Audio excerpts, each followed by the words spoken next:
Richard H. Barter, infamously known as Rattlesnake Dick, emerged from humble beginnings in Quebec, Lower Canada, around 1833. Born to a British Army officer and a French-Canadian woman, he experienced profound loss when both parents died by 1850. That pivotal year, he embarked on a transformative journey to the United States, accompanying his older brother and cousin, John Cross, along the arduous Oregon Trail. While his sister established roots in Sweet Home, Oregon, in close proximity to the modern-day college town of Corvallis, Barter and his companions pressed onward, driven by dreams of gold-fueled prosperity in California's legendary mining regions. The trio arrived during spring 1851, establishing themselves at Rattlesnake Bar, a vibrant mining encampment nestled along the North Fork American River. This bustling settlement boasted hundreds of rudimentary cabins, a raucous saloon, a modest jail, and scattered trading posts, a beacon of hope for fortune seekers. They claimed an abandoned cabin and labored intensely, only to discover the gold deposits had substantially diminished. After a year of fruitless efforts, Barter's brother and cousin heeded their sister's invitation to Oregon, leaving him to continue his solitary pursuit. Undeterred by repeated disappointments, Barter's unwavering determination earned him the sardonic nickname Rattlesnake Dick from fellow miners. Local historians painted a complex portrait, describing him as simultaneously good-natured and morally ambiguous. A Nevada County chronicler characterized Barter as intellectually shrewd yet fundamentally self-serving, suggesting his actions were more products of circumstance than inherent character. Barter's reputation began unraveling in 1853, when accusations of theft emerged from a nearby dry goods store. Though initially acquitted, suspicion lingered. Subsequently, lawman John Boggs charged him with animal theft. Despite Barter's protestations of innocence, he was convicted and sentenced to 2 years imprisonment. Ironically, the true culprit and missing animal were discovered shortly thereafter, resulting in his premature release. Despite his innocence, these allegations irreparably damaged Barter's standing. Perceived as untrustworthy regardless of legal outcomes, he reinvented himself as Dick Woods and relocated approximately 200 miles northward to Shasta County. There, he resumed mining along the Lewiston, Trinity, and South Fork Klamath rivers, including French Gulch. While finding modest companionship among fellow prospectors, he maintained a cautious distance from those harboring hostility. Unfortunately, reputation proved more persistent than geographical distance. Individuals from Rattlesnake Bar traveled to Shasta County, disseminating stories of his alleged transgressions. Whispers of past controversies rapidly transformed local sentiment, rendering Barter an outcast. Feeling increasingly marginalized, his Shasta County experience became just yet another tumultuous chapter in a life characterized by persistent struggle and social isolation.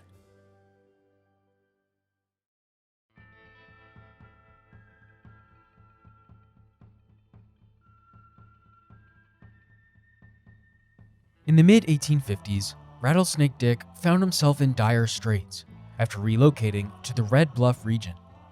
His initial criminal act involved robbing a man of $400, a substantial amount that would equate to more than $13,000 in modern currency. Barter brazenly identified himself to his victim as Rattlesnake Dick, the Pirate of the Placers, a declaration that quickly established his reputation for audacious lawlessness. His criminal portfolio rapidly expanded too, encompassing a wide range of illicit activities. Barter became notorious for cattle and horse theft, gold dust pilfering from mining operations, and systematic robberies targeting mining camps, residences, commercial establishments, and unsuspecting travelers. His primary claim to infamy emerged through his exploits as a highwayman, during which he systematically targeted stagecoaches across a 6-year period. As law enforcement capabilities advanced, Barter's ability to evade capture grew increasingly challenging. In March 1856, he was implicated in collaboration with Tom Bell's gang, involving a planned interception of a pack train transporting $25,000 in gold through the challenging Trinity Mountains, a sum worth approximately $850,000 in contemporary value. While Barter did not personally execute this particular robbery, 3 gang members, George Skinner, Nicanora Rodriguez, and Big Dolph Newton, carried out the operation. That summer, Barter escalated his criminal enterprise by establishing his own gang, spreading terror throughout the Sierra foothills from Nevada City to Folsom. His crew comprised a formidable collection of seasoned outlaws, each bringing unique criminal expertise.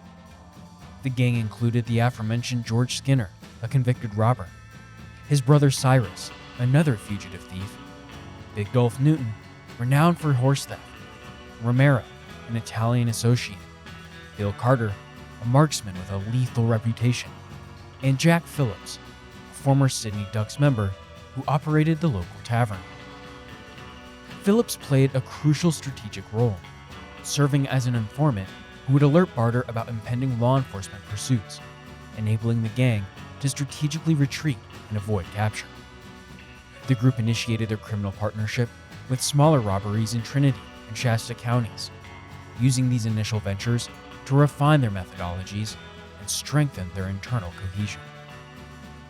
Barter's strategic leadership and growing confidence in his team's capabilities set the stage for increasingly ambitious criminal operations. His trajectory solidified his enduring legacy as a cunning and dangerous outlaw during California's tumultuous gold rush era. However, as Barter's criminal ambitions reached their zenith, he would soon find himself entangled in a dark and complex web of vengeance, lost treasure, and a mysterious murder that would ultimately seal his fate in the annals of Western outlaw folklore. The next chapter of his tumultuous life would prove to be his most dangerous and fateful yet.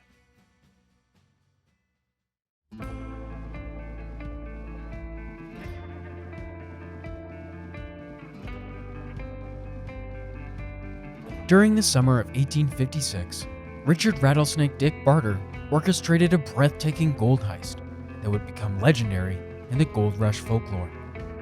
The meticulously planned operation targeted a mule train carrying gold bullion through the unforgiving Trinity Mountains, with Wells Fargo's distinctive WF branded mules serving as the primary objective.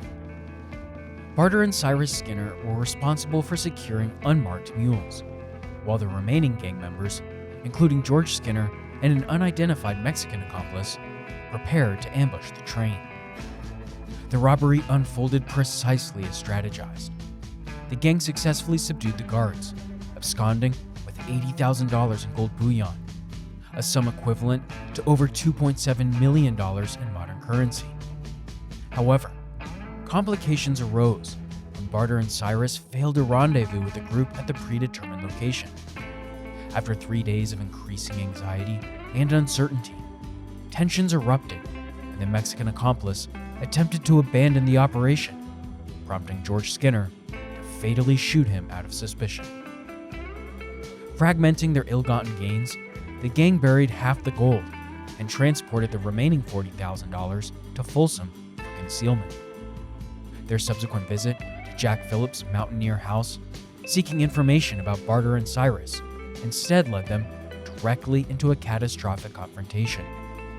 A Wells Fargo detective, James Barkley, and his posse ambushed the gang, resulting in George's immediate death, Romero's severe injuries, and the surrender of the other 2 members. Judicial consequences followed swiftly. Romero and Big Dolph Newton received decade-long prison sentences. Bill Carter, who surrendered the Folsom hidden $40,000, obtained a pardon but was reduced to abject poverty for the remainder of his life. The other $40,000 George had buried remained, and continues to remain, an unresolved mystery. Barter and Cyrus were arrested for mule theft and imprisoned in Auburn, but they soon escaped, subsequently parting ways. Cyrus was recaptured and confined to Angel Island Penitentiary, while Barter managed to flee to San Francisco, where his criminal reputation continued to precede him. In San Francisco, law enforcement repeatedly detained Barter, suspecting his involvement in numerous criminal activities. By 1858, he had departed the city and assembled a new gang, rivaling the notorious Tom Bell gang. This fresh crew, comprising Jim Driscoll, George Taylor, Billy Dixon, and Alec Wright, signaled that Rattlesnake Dick's outlaw career was far from concluding. Rattlesnake Dick's criminal saga reached its dramatic conclusion amid a turbulent landscape of lawlessness and violence.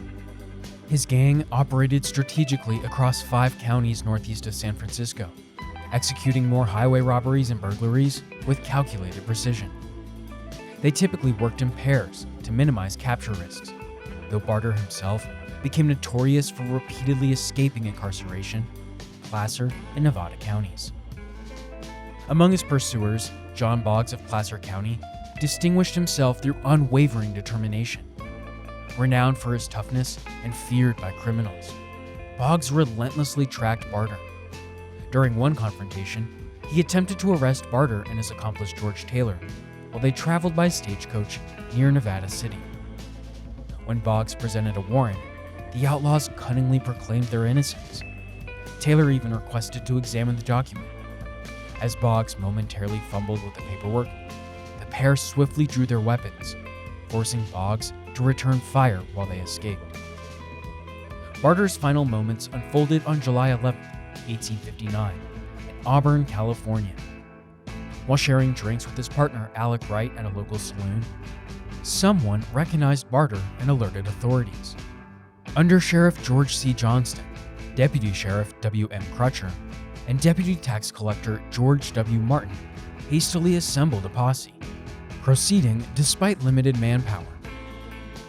The confrontation near the Auburn Railroad station proved fatal. Johnston, familiar with Barter from previous encounters, approached and demanded surrender. Barter responded by drawing his weapon and firing, striking one of Johnston's hands and severing a finger. Johnston retaliated, his bullet piercing Barter's chest. Undeterred, Barter continued shooting while fleeing with Wright.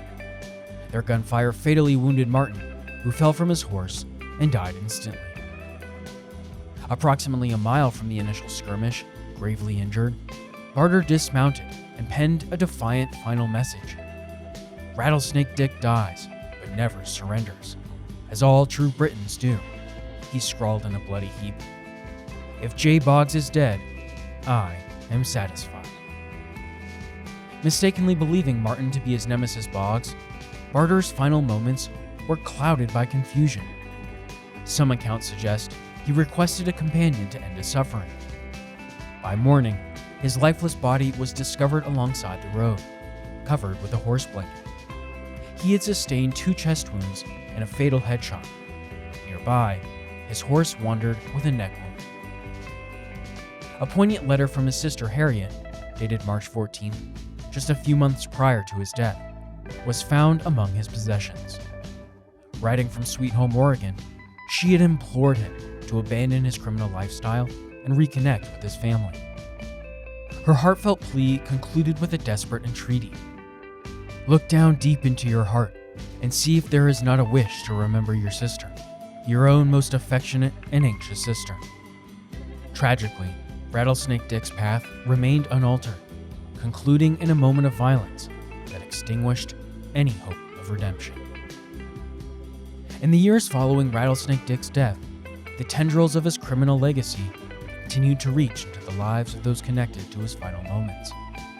His companion from that fateful night, Alec Wright, known by various aliases including David Weaver and Alex Wright, initially escaped but ultimately could not outrun justice.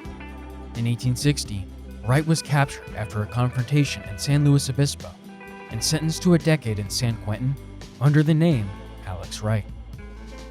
Upon his release, he faced a startling accusation: the murder of Rattlesnake Dick. Authorities alleged that Barter had not died by his own hand, as commonly believed, but had been executed by Wright to expedite his demise after being too severely wounded to continue fleeing. The Daily Alta California reported on May 27, 1869, that a Placer County grand jury had indicted Wright for the murder, claiming he had ended Barter's life 2 miles from their escape route, 1859. Nonetheless, the charges were ultimately dropped, and no conviction was secured. The lawmen who pursued Barter lived out their remaining years with varying degrees of recognition. Deputy Sheriff William Crutcher, instrumental in dismantling Barter's criminal enterprise, passed away in 1896 after a distinguished career in public service. The Grass Valley Morning Union commemorated his contributions, highlighting his dedication as an undersheriff and his legislative representation of Placer County.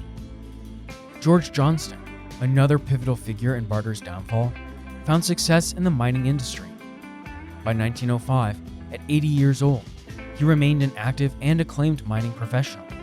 His legacy, defined by his role as an undersheriff during the outlaw era and the decisive moment he fired the fatal shot that terminated Rattlesnake Dick's reign of terror. John Craig Boggs, who had relentlessly pursued Barter throughout his criminal career, retired to a tranquil ranch near Auburn. He became involved with the local Fruit Growers Association and lived to the age of 83, passing away in 1909. The gold stolen during Barter's notorious 1856 mule train robbery, valued at $40,000 at the time, remains an unsolved mystery in its own right. Concealed somewhere within the Trinity Mountains near Redding, the treasure remains undiscovered, likely lost within the expansive 2-mile-acre wilderness of the Shasta Trinity National Forest. From 1856 to 1859, Rattlesnake Dick Barter stood as one of the most notorious figures to haunt the Sierra foothills. His outlaw journey concluded in Auburn, California, but his story endures as a captivating and mysterious chapter of the Old West.